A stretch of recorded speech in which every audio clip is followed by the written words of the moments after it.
Hey, what's going on, guys? Welcome back to the channel. I hope you're having a great day.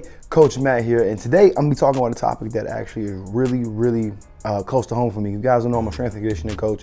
Main emphasis is gonna be in football strength training and basketball strength training too as well. So this is kind of a homegrown video, if you will. So today I'm gonna be talking about how basketball players can actually build muscle, all right, while playing basketball, because there's a misconception that most of the time that these guys, because they're skinnier, with lower body fat percentage, that they're not strong, they don't have a lot of muscle. Just that the basketball sport requires you to be in a lower body fat percentage to take stress off of your joints, because you're going to be running up and down the court for a long period of time. As you can see from some heavy basketball players, and not to throw shade, this is just, if you watch basketball for the last 20-some years, you know, Shaquille O'Neal, the most dominant basketball player in the history of the NBA. Yes, I said it, so if you got comments, you want to come at me, come on, we can talk about this all day. The most dominant player in that basketball history literally could have played another 4 or 5 years at a high level if he had trained and ate properly. And he, out of his own mouth, he has been quoted to say that. And then it became too much stress on his knees, being 7 feet, almost 300 pounds. The constant, the traveling schedule, the running up and down the court, etc., became too much for him. All right. So that's one. You have some extreme examples like Lebron James, who's 6'9", 250 pounds, I think 10% body fat, just a freak of nature, absolute genetic freak, with God-gifted ability that we probably won't see on a basketball court again in a lifetime. You know what I'm saying? So that's one thing there. You can even go as far as the new sensation Zion Williamson. He's huge, and that's why people beg the question, myself included, can he last in the NBA season? Though we have a small sample size of his ability, if he's done adequate load management, and if his nutrition is honed in, Zion could be I would say a shorter version of LeBron. So to get into the video, a lot of young guys that I encounter, that I coach, that want to get quote unquote big on the court, all right, they have a misconception of why they want to get big.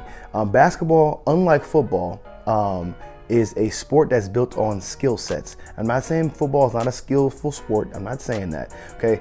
But it's a brute force sport where the impact and the force exerted, 9 times 10 you're gonna win that play if you're stronger, faster, etc. In basketball, however, skill sets usually win. If you have an adequate to advanced skill set, you're going to win 9 times out of 10. You look at smaller guys in the NBA, Steph Curry, he is not the most dominant. He's not the fastest player on the court, not the strongest, but his skill set and ability with the basketball and to shoot the basketball makes Steph Curry into a lethal weapon. That is an example right there. All right. However, you can still build muscle to your physique and obtain a nice skill set by method of nutrition and training. All right. So for example, a lot of the young guys I coach, I tell them intake more protein. You want to intake more protein on a daily basis because you want to consistently repair that muscle and promote an anabolic state in your body, especially if you're growing and going through puberty. Your testosterone levels are going to raise to a point they're not going to raise ever again in life. So you want to take advantage of that moment and add as much as lean tissue to your body as possible. All right. One method is a gram of protein per pound of body weight. That is an old adage. It's worked for bodybuilders, worked for football players, worked for myself, worked for other people too as well. Try it. I'm not saying it's going to guarantee anything, but just give that a shot. Okay. Second is style of training. A lot of programs that I build for basketball players are going to be leg centric, bicep centric, tricep centric, with steady work in the back and in the chest, and core work too as well. Legs, that's the power engine right there, basketball player, the jumping, the running, the sprinting. You want to have powerful, strong legs. Biceps and triceps can go for the shooting motion, blocking, trying to play defense, having quicker hands, reflexes. Core, I emphasize core strength. You want to have a stable, strong core to hold you upright, but also when on impact of coming back down, the change of directions from the court, whether you go right defense, right to offense.